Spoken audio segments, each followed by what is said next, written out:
지난달 뉴스타파의 김만배 신앙림 인터뷰를 인용 보도한 방송사들의 과징금 부과라는 중징계가 내려졌습니다. 이런 결정은 방심위의 2달에 걸친 긴급 심의 끝에 내려졌습니다.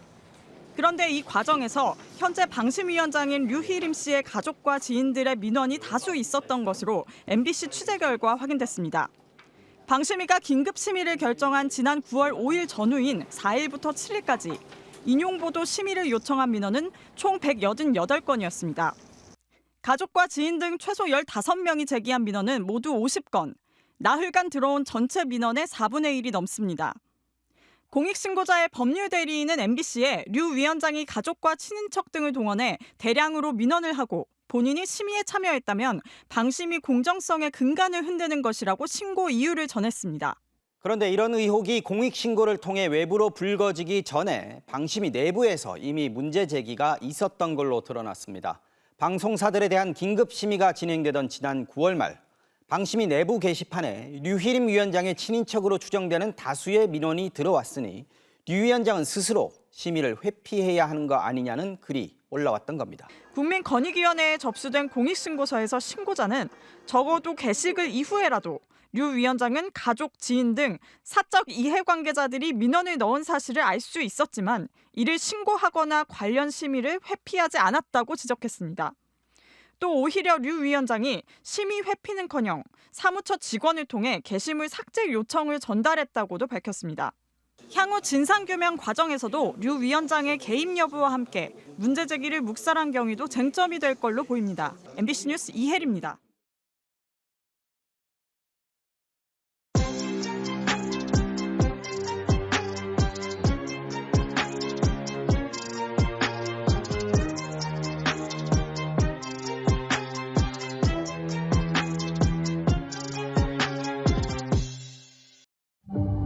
정보공개 청구 석 달 만에 부산지방검찰청이 자료를 공개했습니다. 특수활동비와 특정 업무 경비, 업무 추진비, 3개 예산 자료가 담긴 20개 박스 분량입니다. 하지만 공개된 자료 상태는 누더기 수준입니다. 온통 검정실이 돼 있고 글자가 아예 보이지 않는 것도 있습니다. 검찰은 이 방대한 자료를 전자문서가 아닌 하드카피, 즉 인쇄물 형태로 공개했습니다. 부산 MBC는 이를 한 장 한 장 수작업으로 스캔해 정보를 추출하는 방식으로 데이터베이스를 만들었습니다. 지난 6년 4개월간 부산 지역 4개 검찰기관이 특수활동비를 포함한 3개 항목에 집행한 예산은 232억 원. 하지만 지출 증빙이라고 볼만한 자료는 거의 없습니다. 부산 MBC는 전국 5개 독립언론과 공동 취재를 통해 67개 검찰청이 국민 세금을 어떻게 쓰고 있는지 그 실태를 집중 보도합니다. 검찰이 공개한 대검의 특활비 자료 2091쪽을 보던 중 있어서는 안 되는 일이 벌어진 걸 발견했습니다. 대검의 특활비 일부 기록이 통째로 없어진 사실이 드러났습니다. 확인 결과 2017년 1월부터 4월까지 4개월간 대검 특활비 증빙 자료와 지출 내역 기록부 등 특활비 집행을 증빙하는 3가지 기록이 모두 없어졌습니다. 정리하면 애초에 특활비 예산 자료를 만들지 않았을 가능성은 매우 희박하고 적법한 절차를 밟아 특활비 기록을 폐기한 것도 아닙니다. 그런데도 특활비 자료는 증발했습니다. 그렇다면 특활비 자료를 분실했거나 검찰이 무단으로 폐기했다는 의혹을 제기할 수밖에 없습니다. 뉴스타파는 대검 특활비 기록이 없어진 경위가 무엇인지, 누군가 무단 폐기한 것은 아닌지 특활비 관리 실태의 확인을 요청했지만 대검찰청은 아직까지 명확한 해명을 내놓지 못하고 있습니다.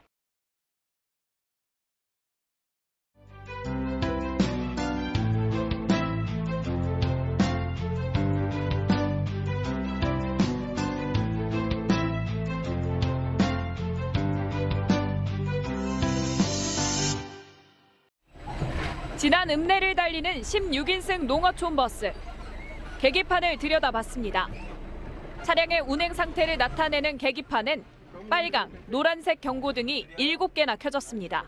차량이 주행하고 있지만 버스 속도계는 0을 가리키고 있습니다. 속도계와 연결된 케이블을 빼고 주행하고 있기 때문입니다. 불안감을 느낀 운전사들이 항의하자 회사는 디지털 속도계를 지급하거나 속도가 표기되는 내비게이션을 참고하라는 지시를 내렸습니다. 자동차관리법에는 폐차나 점검 등의 목적이 아니면 자동차의 장치를 해체하거나 조작하지 못하게 돼 있고 안전운행에 필요한 성능과 기준에 부합하지 않는 차량은 운행을 금지하고 있습니다. 속도계가 없으면 버스기사가 속도를 알 수 없는 것은 물론 차량의 주행 기록도 남지 않습니다.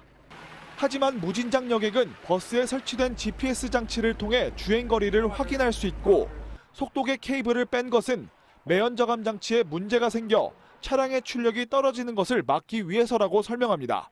그러나 전문가들은 매연 저감 장치와 속도계의 연관성은 떨어진다고 주장합니다. 하지만 무진장 여객은 속도계 케이블을 뽑아서 속도계도 없는 차량을 운행하게 함으로써 승객들을 위험천만한 길로 내몰고 있습니다. 속도계 없이 아찔한 운행을 이어온 무진장 여객의 농촌버스. 지난주 대표가 사임한 무진장 여객은 버스 안전 문제를 보완하기 위한 대책을 내놓았습니다. 먼저 문제가 된 농촌버스 7대를 내년까지 폐차하기로 했습니다.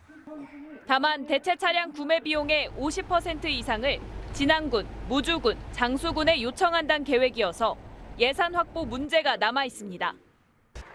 전라북도와 진안군 등은 앞서 차량 점검에서 속도계 문제를 파악하지 못했던 한계를 바로잡기 위해 합동 점검의 보완 대책을 논의하기로 했습니다.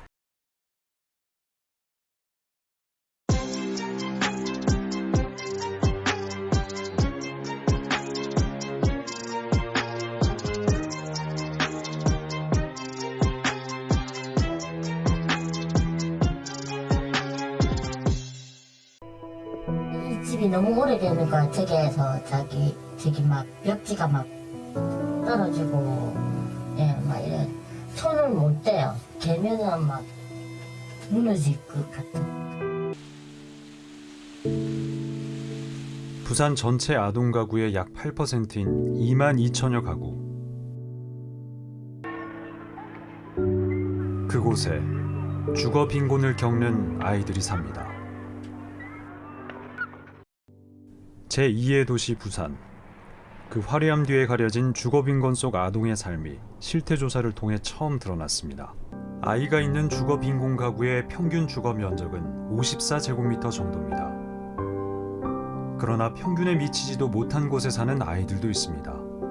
독립된 공간들이 없다라고 이야기하는 것은 고유한 인격체로 성장할 기회가 자체가 없다라고 우리가 보아질 수 있는 것이죠. 친구네 집에 가보면 우리 집하고 완전히 다른 거죠.